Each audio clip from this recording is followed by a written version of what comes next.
Hi, thanks for joining us at the Behavioural Software Club. I'm Andy Brown, and in this YouTube channel we're going to explore what I believe are the biggest and most important unresolved problems that exist in software development today.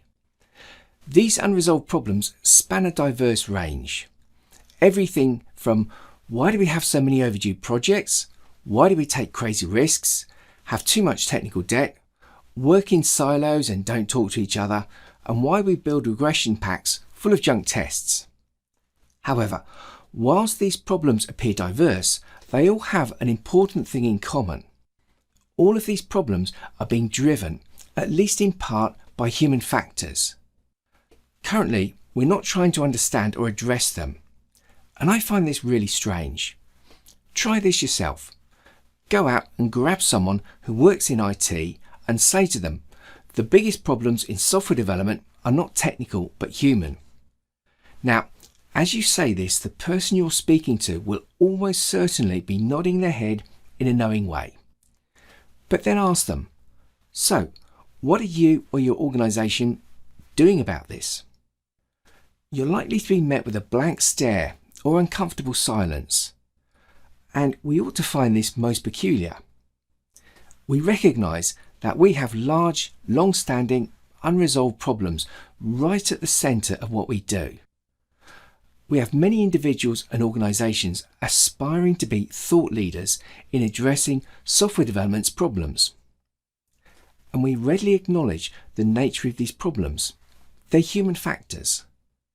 Yet, we also admit that we're not currently working on these human factors, not directly, nor do we have any plans to work on them in the foreseeable future. And don't you find this just completely crazy? If human factors truly are at the root cause of our industry's biggest problems, then surely we should be focusing our very best efforts in this area. Now, this conundrum has kept me puzzled for some time. However, not any longer. Not because I found an answer, I haven't. But rather, I'm no longer going to let my puzzlement get in the way of exploring this problem and trying to find some solutions.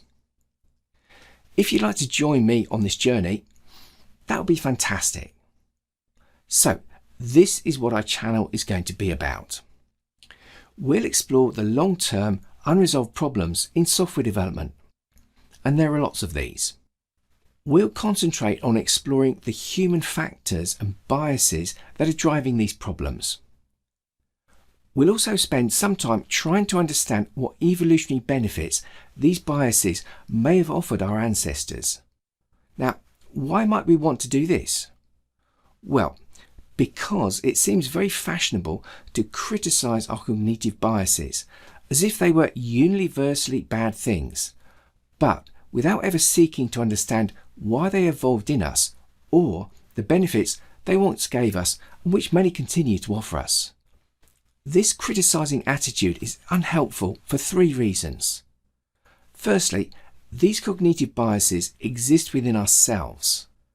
To address problems caused by these biases, we need to accept that they exist within us, not just within other people. If we demonise these biases, we make it more difficult to accept that so much of our own behaviour is being driven by biases. However, if instead we accept that these biases are simply part of a normal person's makeup, we are far more open to accepting and addressing them. Secondly, by working to understand how these biases may have been beneficial, we may uncover a way of addressing them or mitigating their effects. Thirdly, without understanding their origin, we may suggest a solution that is unrealistic or impractical. An example of this is the UK government official booklet on project estimation, sometimes known as the Green Book. Its advice on the project underestimation problem can be summarised as follows. Projects are always underestimated. Therefore, take the number you come up with and add 30% to it. This suggestion is at best unhelpful, as we simply create an estimate that is 30% below what we would have done, and then add 30% to it. Worse, by offering this as a solution, people erroneously believe they've resolved the problem, and so they're unreceptive to other, potentially better solutions or exploring the problem further. By the way, if you believe the Green Book does hold the solution to project underestimation, have a good look at the UK government's track record on project overruns. Okay, you might ask, you've talked a lot about problems, but what about solutions?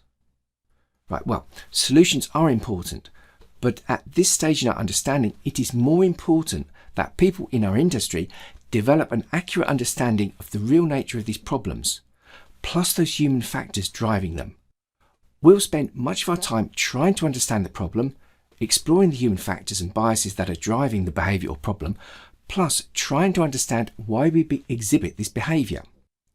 The problem with the solution is that once we have one, no matter how crummy it may be, we stop looking any further, drop into solution mode, and ignore fresh ideas and information. So, whilst we will aim to suggest a solution, our focus will be on a better understanding of the problem, because we've got a long way to go on that. Albert Einstein once said, if I were given 1 hour to save the planet, I would spend 55 minutes thinking about the problem and 5 minutes thinking about the solution. And this is the approach we'll take. If you've enjoyed this session, please give us a thumbs up on the link below. And if you're interested in human factors and how they affect software development, please hit that subscribe button. And please do tell all your friends about this channel.